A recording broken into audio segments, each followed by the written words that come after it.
Oke, baik. Ini apa fungsinya sih Ustadz ya? Saya ingin menjelaskan sebentar apa gunanya sih kok harus pakai PowerPoint, kenapa harus pakai multimedia? Apa manfaatnya? Kan begini Ustadz, kenapa seseorang itu bersemangat melakukan sesuatu kalau dia tahu manfaat sesuatu itu? Ya, kalau Ustadz nggak tahu manfaat PowerPoint ini pasti nggak semangat mengerjakan. Apa gunanya kok? Manfaat sibu awalnya nado gunung tawa. Kalau Ustadz nggak tahu manfaatnya maka nggak semangat pasti melakukannya. Tapi kita ketahui dulu apa sih manfaatnya. Ya, manfaatnya banyak Ustaz. Bagi anak-anak kita, dia lebih paham dengan materi apa yang kita sampaikan. Ya, lebih cepat dia memahami apa yang kita sampaikan. Kemudian dia lebih cepat mengingat apa yang kita sampaikan karena dia melihat langsung. Dia melihat gambarnya, dia melihat contoh-contoh yang ditampilkan di PowerPoint. Kemudian masalah yang kompleks, yang apalagi kalau biologi ya ribet banget itu, banyak cabang-cabangnya. Kalau ditampilkan poin jadi sederhana, jadi terlihat kesannya sederhana. Jadi bahan ajar kita itu dipahami anak-anak, oh sederhana ternyata rumusnya, ya oh sederhana ternyata masalah nggak seribet yang dibayangkan, atau kimia begitu, ya. Kemudian menghindarkan salah pengertian. Jadi sehingga kalau pakai slide, kalau hanya omongan bisa dipahami berbeda oleh siswa kita, tetapi kalau pakai slide kata-kata sulit bisa dipahami. Nah, kemudian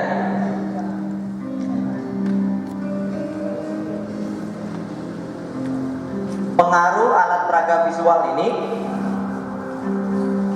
bisa ditangkap lebih cepat, punya relevansi, memperjelas langkah dan meningkatkan daya ingat, memikat mata. Siswa yang mengantuk, yang bosan, jadi tidak mengantuk Ustaz.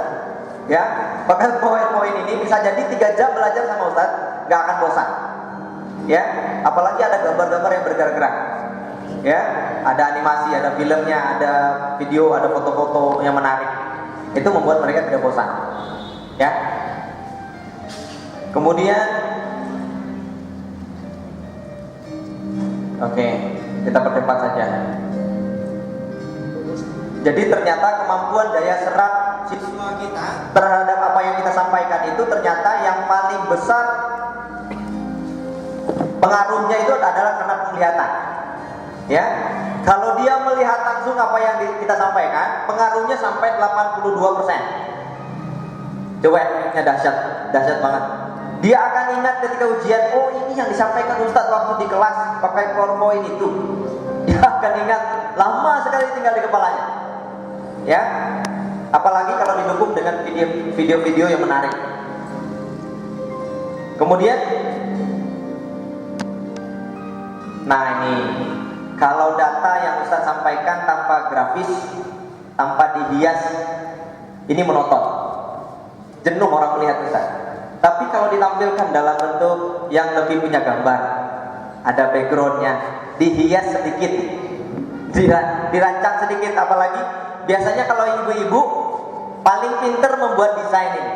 Ya, kalau saya dulu waktu di Dinia Putri membuat slide ini untuk anak-anak, siswa itu lebih bagus, lebih cantik slide-nya daripada kita Ustaz. Pandai dia, karena dia punya hiasan yang menarik-menarik gitu ya. Backgroundnya yang cantik-cantik yang dia buat. Ada gambar bunga, ada gambar kupu-kupu, sehingga menarik dilihat.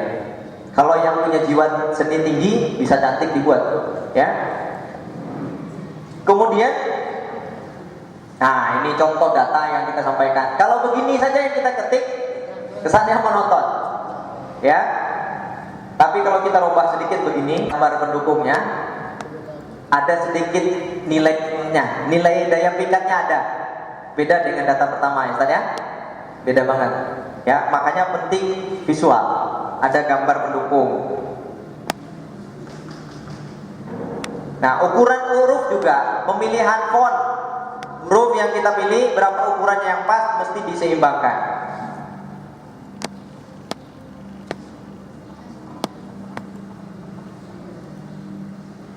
Kalau data begini yang Ustaz sampaikan ke anak-anak, ini bisa ditangkap tapi nggak lama bertahannya.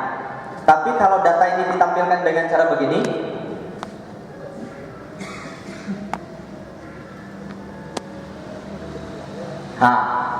Lama ingatnya Ustaz. Ya, langsung dengan grafiknya sekalian. Meningkat. Jadi tinggal di kepalanya lama. Ya, tinggal di kepalanya lama daripada data-data tadi mereka hafalkan. Ya. Daripada data-data tadi dihafalkan. Apalagi kalau ditambah dengan visual yang lain. Nah, begini. Ya, akan jadi jauh lebih menarik daripada hanya data-data angka yang kita tampilkan di gambar. Ya, ini contoh-contoh saya. Nah, kata-kata yang Ustaz buat hanya menunjukkan begitu akan lebih terwakili dengan hanya gambar. Cukup dibuat yang gambarnya itu sudah jauh lebih diingat anak-anak. Gitu ya, ada gambar wajahnya orang yang menyenangkan, dibuat wajah di situ gambarnya orang yang menyenangkan, ditampilkan gambarnya sekalian, itu lebih mendukung.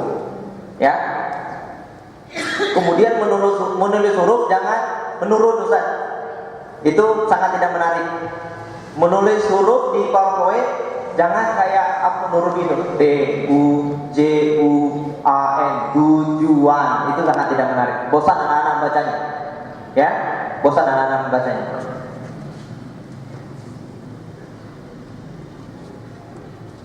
Warna juga, pemilihan warna penting. Oke, sekarang kita cobakan Ustaz ya. Sekarang kita cobakan. Ya, nanti bagi yang kita lihat mana slide-nya yang paling cantik, yang paling bagus. Nah, kita lihat hasilnya. Oke? Bapak Ibu sekalian, silahkan bagi yang berkelompok silahkan satu. Bagi yang mau sendiri-sendiri juga buat satu. Nanti kita akan copy hasilnya. Silahkan. Pilih satu bab saja. Satu bab dari bahan ajar Bapak Ibu sekalian. Buka PowerPoint-nya.